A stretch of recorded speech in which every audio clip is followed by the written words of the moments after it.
Michael Saylor expresses zero fears of another crypto winter. The price of Bitcoin may be falling, but Michael Saylor has dismissed any suggestion that he is worried about a potential crypto winter.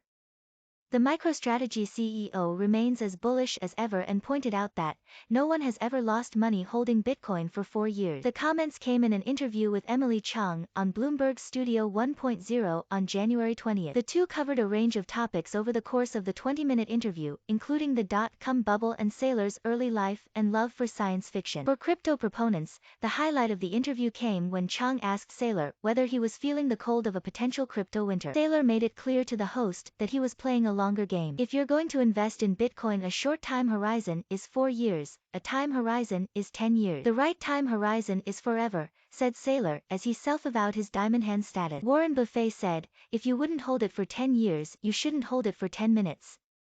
If you look over the course of 4 years, no one has ever lost money holding Bitcoin for 4 years. While Saylor remains content to HODL, Chang pressed the CEO on exactly why BTC was currently facing a downturn. Here Saylor identified a friction point in the market between Bitcoin, which he describes as the world's least risky asset to hold over the next century, and the wider crypto market, which he calls the world's most volatile fast money market. They're both joined at the hip, for better or for worse, in 2022. He concluded. This, however, was not enough to put Saylor off increasing his bag. Yeah, we're going to buy more, he told Chang. In a masterclass of pointed questioning, Chang asked Saylor if holding so much Bitcoin ever made the CEO feel nervous. No, actually it gives me great comfort, said Saylor. I don't really think we could do anything better to position our company in an inflationary environment than to convert our balance sheet to Bitcoin, because we've basically built our balance sheet on a non-sovereign store of value that's not a currency derivative. 2 years ago we were sitting on a bunch of cash, and that cash was losing around 10% of its purchasing power a year. Then when COVID struck and the Fed took a more accommodative monetary policy,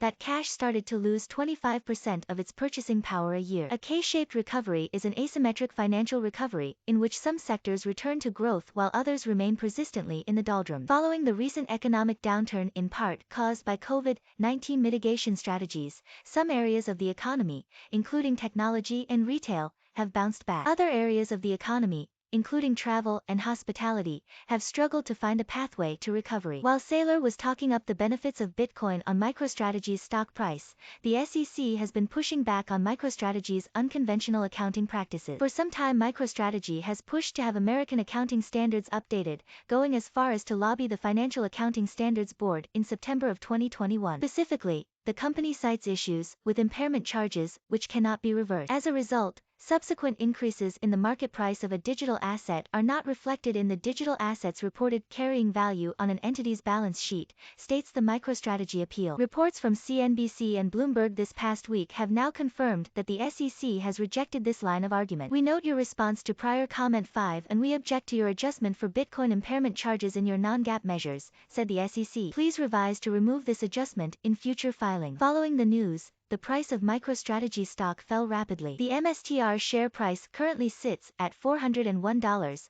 down 17.59% since last week. The rapid price fall suggests that even if Saylor may not feel the icy chill of crypto winter, he may find it much harder to ignore the SEC when it decides to turn up the heat.